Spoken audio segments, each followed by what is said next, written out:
얼마 전 대전에서 30대 아버지가 4살 아들을 살해한 혐의로 붙잡혔다는 소식 전해드렸는데 이번엔 20대 아버지가 2달밖에 안 된 신생아를 때려 중태에 빠뜨린 사실이 뒤늦게 알려졌습니다.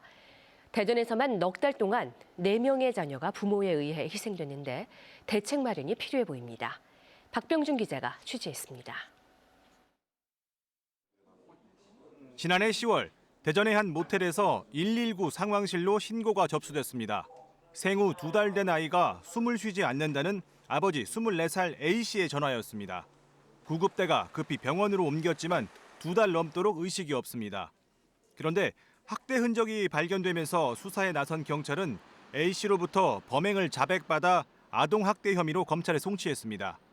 경찰 조사에서 A씨가 진술한 폭행 이유는 아이가 울음을 그치지 않았다는 것. 아이 부모는 사건 5개월 전부터 모텔에서 월세 형태로 살았는데 범행 당시 엄마는 아이를 두고 떠난 상태였습니다. 엄마가 가고 싸웠는지 어땠는지 가고 난 다음에 그다음에 이틀인가 있다가 그런 것 같은데 엄마가.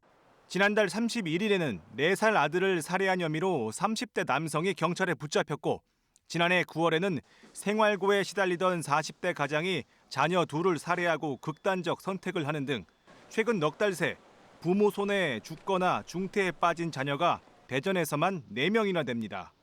전국적으로는 매년 훨씬 많은 피해자가 발생하는 것으로 추정되는데 제대로 된 통계가 없다 보니 대책 마련부터 쉽지 않습니다.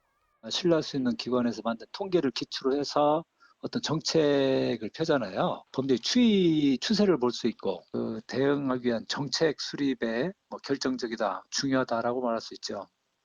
자녀를 살해하고 목숨을 끊는 범죄 행위를 동반 자살로 인식하거나 상대적으로 느슨한 처벌 수위도 문제입니다.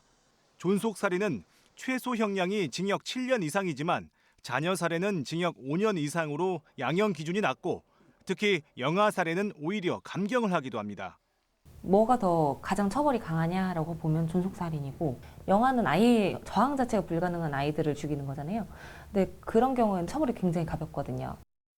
자녀 상대 범죄의 통계 관리부터 인식 변화, 처벌 수위까지 생명 윤리와 사회 안전망에 대한 보다 깊은 사회적 논의가 필요합니다. KBS 뉴스 박병준입니다.